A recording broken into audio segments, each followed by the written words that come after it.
La entrevista del Telematutino 11, gente importante, a tratar temas importantes. Nos acompaña el doctor Flavio Darío Espinal, consultor jurídico del Poder Ejecutivo, abogado, politólogo, comunicador, pero ya en toda esa faceta lo hemos perdido por su condición de consultor jurídico del Poder Ejecutivo.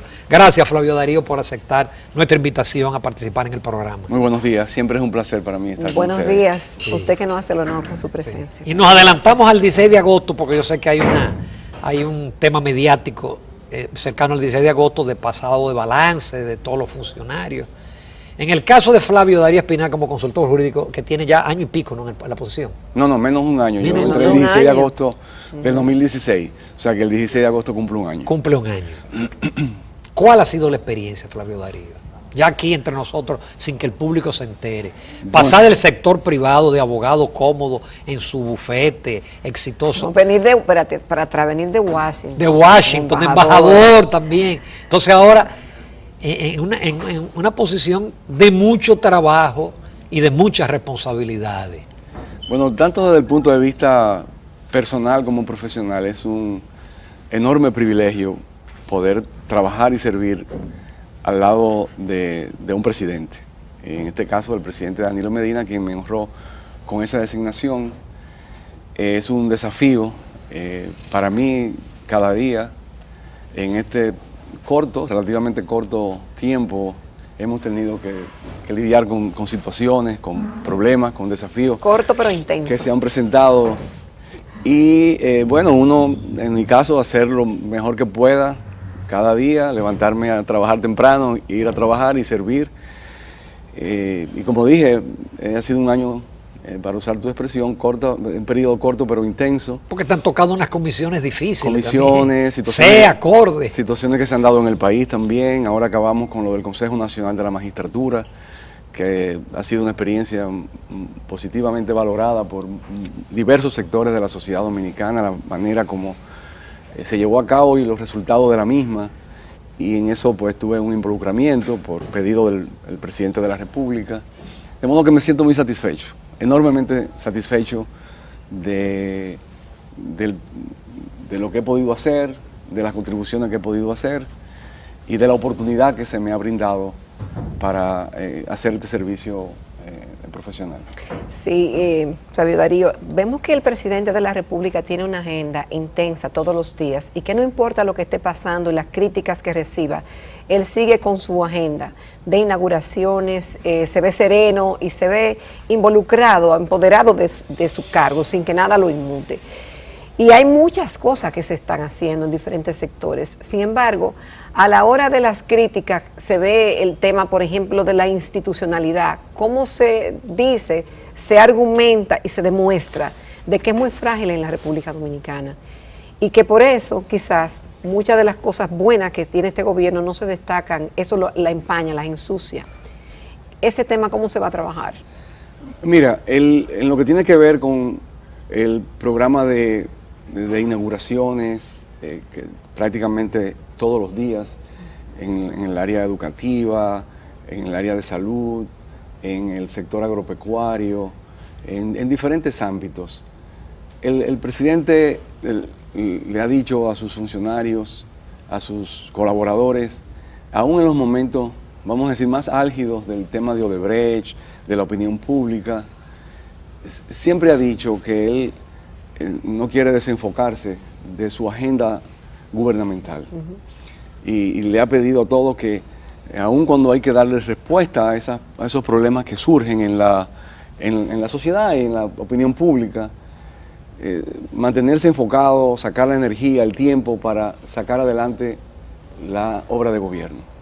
Y él es el que ha dado el ejemplo, por eso él se mantiene en esa actividad constante de inauguraciones, porque le da un toque personal a eso.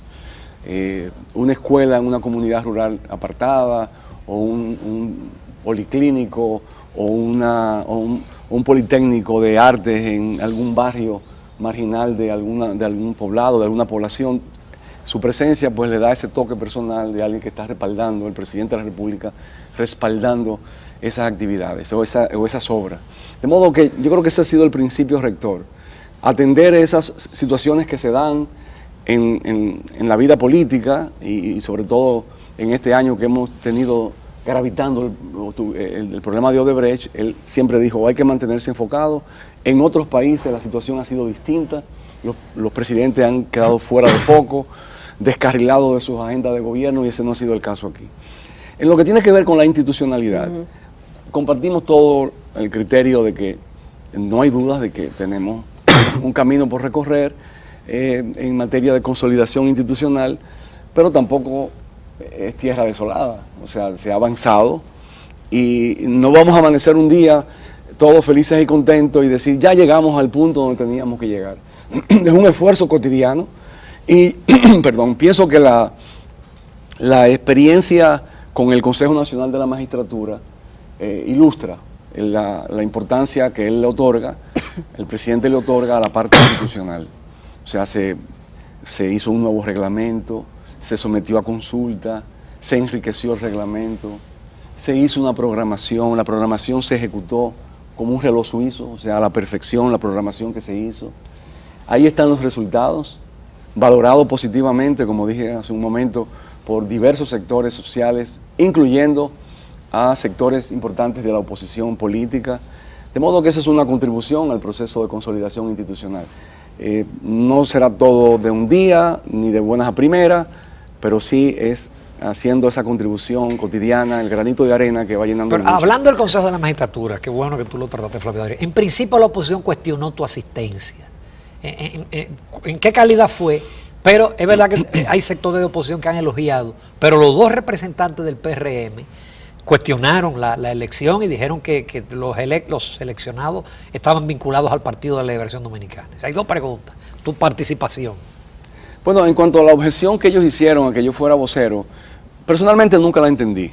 O sea, no la entendí ni la razón legal, porque lo que decían era que el Consejo tenía 8 miembros y que si yo era vocero me convertía en un miembro más, lo cual no es el caso, porque yo nunca iba a tener derecho al voto y, o sea, constitucionalmente no soy un miembro, eso no me convertía en un miembro más. Además de que en experiencias pasadas el presidente de la República se hacía acompañar de un funcionario, en este caso fue el doctor César Pina Toribio. Vamos a decir que hay precedentes. Sí, claro, que si bien no era consultor jurídico en ese momento, era un abogado, un jurista, era secretario de la presidencia, ministro, se le llama ahora, de la presidencia, y acompañó al presidente Leonel Fernández en ese proceso y sirvió de vocero. O sea que había precedentes. Había precedentes. Entonces no veo la razón legal, ni vi la razón tampoco política de haberme objetado, pero el presidente inmediatamente fue flexible, y lo entendió y lo complació y le dijo, no hay problema.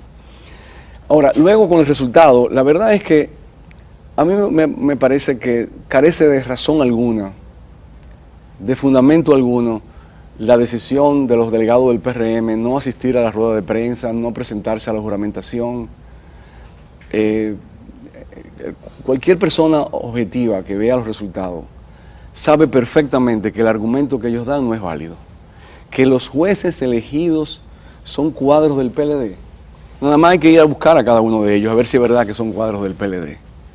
Entonces, me parece que eso es una maniobra política que pienso que no es eficaz, y ya eso no me corresponde a mí hacerlo, decirlo, perdón, pero yo pienso que no tuvo efecto positivo desde el punto de vista político para ellos, porque no sintonizó con el sentir generalizado en la opinión pública, incluso de sectores críticos del gobierno, un Guido Gómez Mazara, por ejemplo, un Vinicio Castillo, un Quique Antún, para poner ejemplos. Me sorprendí de Vinicito con un Twitter elogiando. Claro, él fue quizás el primero, uno de los primeros que lo hizo, y no podemos decir que estas son personas que han sido suaves con el gobierno, ni mucho menos.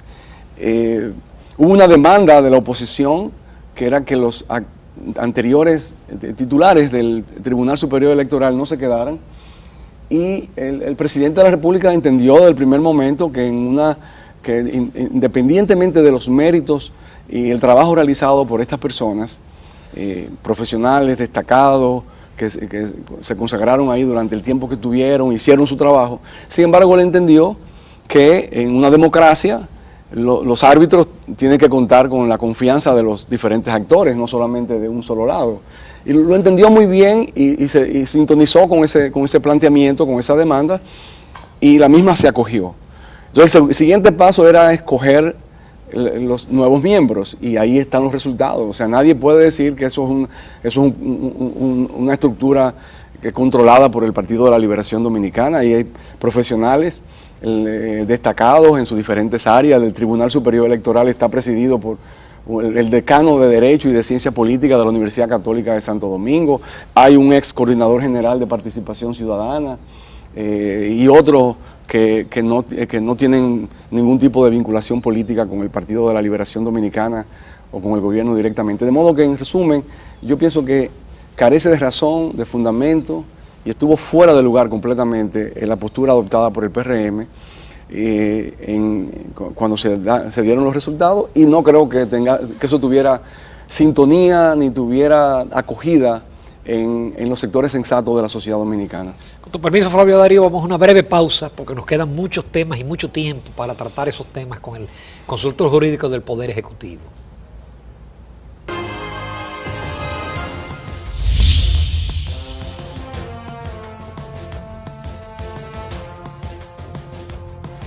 Continuamos en Telematutino 11 esta mañana conversando con el doctor Flavio Darío Espinal, consultor jurídico del Poder Ejecutivo. Bueno, doctor, el tema, por ejemplo, que ha estado mucho tiempo en el tapete, el presidente anunció Dominicana limpia por el tema de que tenemos que ser un país limpio y la recogida de la basura y planes y demás. Y todo el mundo vio con muy buenos ojos ese proyecto. Sin embargo, tenemos meses y años denunciando lo que está pasando en Duquesa, que no es un relleno sanitario, que no se ha comprobado que esa empresa tenga un contrato, que se vendió. Los alcaldes dicen que se ha violado los acuerdos que han tenido en más de 20 artículos y eso sigue ahí y nadie lo resuelve. También tenemos el tema de la extensión del plazo de regularización de los indocumentados ilegales en el país, que es violatorio a la Constitución, violatorio al mismo reglamento que le dio origen según expertos en el área. Entonces, ¿cómo se entienden esas cosas? Mira, hay dos temas. Uno, el Duquesa. Nosotros en la consultoría jurídica no hemos estudiado el tema porque no nos ha llegado, no hemos sido apoderados del mismo para emitir una opinión, propiamente hablando, pero por lo que he podido observar,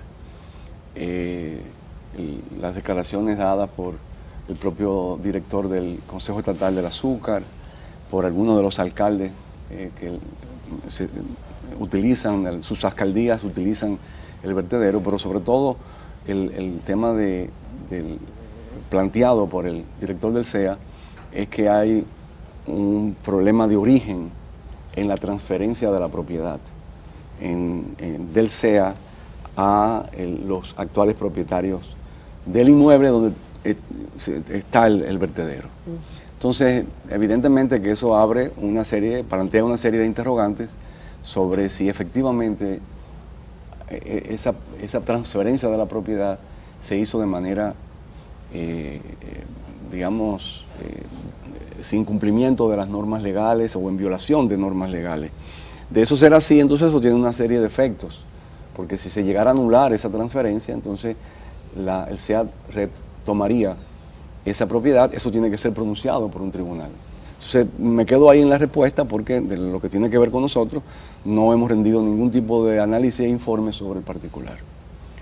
Sobre el plan de regularización y la extensión del plazo, ahí tengo que diferir de ti. Pero ya pasó eso hace 2 años. Sí, pero me está diciendo que ahora con la extensión del plazo se viola la Constitución y el propio reglamento. Eso dicen algunos abogados. No, yo sé. Bueno, sí, yo difiero de eso. Y es por las siguientes razones. En primer lugar, creo que se ha confundido el hecho de que se hable de como si se tratara de un nuevo plan de regularización. Y debe quedar claro, no es un nuevo plan de regularización. Ahí no cabe una sola persona más en ese plan.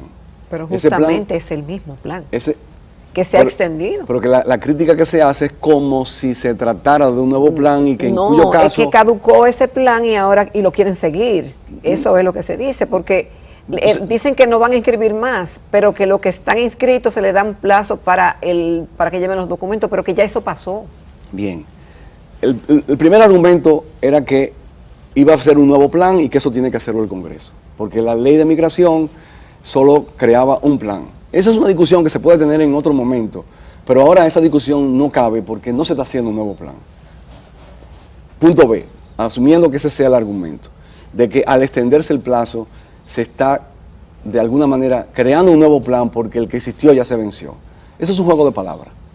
Es un juego de palabras porque de lo que se trata es ver dentro del plan qué medidas tomar para que el plan pueda ser salvado, para que el plan pueda ejecutarse.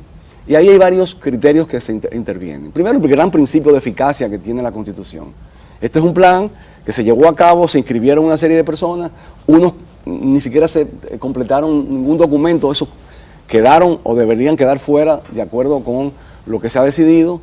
Segundo, algunos han completado algunos documentos, le faltan otros documentos, entonces hay una decisión de Estado.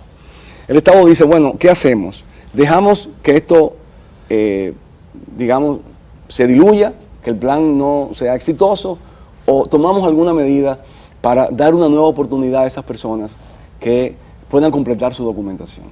Y ahí interviene el Consejo Nacional de Migración, que de acuerdo con el artículo 9 tiene facultades muy amplias de la Ley de Migración. Pero según expertos no esa. Bueno, que se lea el artículo 9, numeral 4, donde dice que tiene competencia para tomar medidas especiales cuando hay situaciones excepcionales. Y ahí lo que se está decidiendo pura y simplemente es extender un plazo. De la carnetización. Correcto, o sea, de la completar documentos. Yo quiero ver qué principio constitucional se está violando con que se extienda un plazo, o qué principio de la ley. La ley no prohíbe que se extienda un plazo. La ley no establece eso en ningún lado. La ley dice que se crea se lleva a cabo un plan de regularización. Pero la ley no dice que no se puede extender plazo. La ley no dice que una vez vencido el plazo quedan fuera todos los que no pudieron completar. Yo creo que eso hay que tener un sentido pragmático en esto. Respetando la Constitución y la ley hay que tener un sentido pragmático. Es de interés del Estado, es interés público que este plan se lleve a cabo de la mejor manera posible. No será perfecto, pero que se lleve a cabo de la mejor manera posible. Si hay un interés público, si hay un interés del Estado que surge de la ley y que fue reforzado y reafirmado por el Tribunal Constitucional en su sentencia 168-13 de que se lleve a cabo ese plan, entonces el Estado recurre ¿a qué? A sus principios constitucionales, a su estructura institucional, que incluye al Consejo Nacional de Migración, a la Dirección General de Migración, para tomar las medidas puntuales que permitan llevar a cabo con eficacia ese plan. Lo que ha hecho el Consejo es recomendar a la Dirección General de Migración que extienda el plazo para que la gente pueda completar su documentación. Obviamente, ahí viene quizás la preocupación. ¿Esto es para siempre? ¿Esto es eterno? No, no será eterno. Hay que lidiar con una realidad, la realidad de Haití. O sea, si tal vez estuviéramos lidiando con otro país latinoamericano, de vecino, donde hay un registro civil, donde la documentación se le provee a sus ciudadanos, entonces sería más fácil. Pero reconocemos que hay una problemática del otro lado. Ahora, el Estado Dominicano ya en un momento determinado va a tener que decir, bueno, hasta aquí llegamos. Y la señal que da el Consejo Nacional de Migración pareciera que con ese año ya no va a haber más prórroga. Eso es lo que parece emerger del Consejo Nacional de Migración, de modo que los beneficiarios del plan deben ponerse las pilas, completar su documentación y tienen un año para ir completando eso, de modo que puedan salvar su situación en todo el plan, porque de lo contrario van a estar expuestos a quedar en una situación de ilegalidad de nuevo y estar expuestos a ser deportados. Flavio Derio, pasando a otro tema, al Código Penal, que 2 veces ha sido observado por el Poder Ejecutivo y 2 veces el Congreso ha rechazado la observación del presidente, siendo un Congreso de mayoría PLDista. Es decir, ¿no habrá manera de salvar la situación de algún tipo de acuerdo, que inclusive es un acuerdo intrapartidario, porque se dice que el Código Penal es muy bueno y que por el tema del aborto entonces no se tiene un Código Penal? Bueno, fíjate, es un tema que evidentemente genera controversia.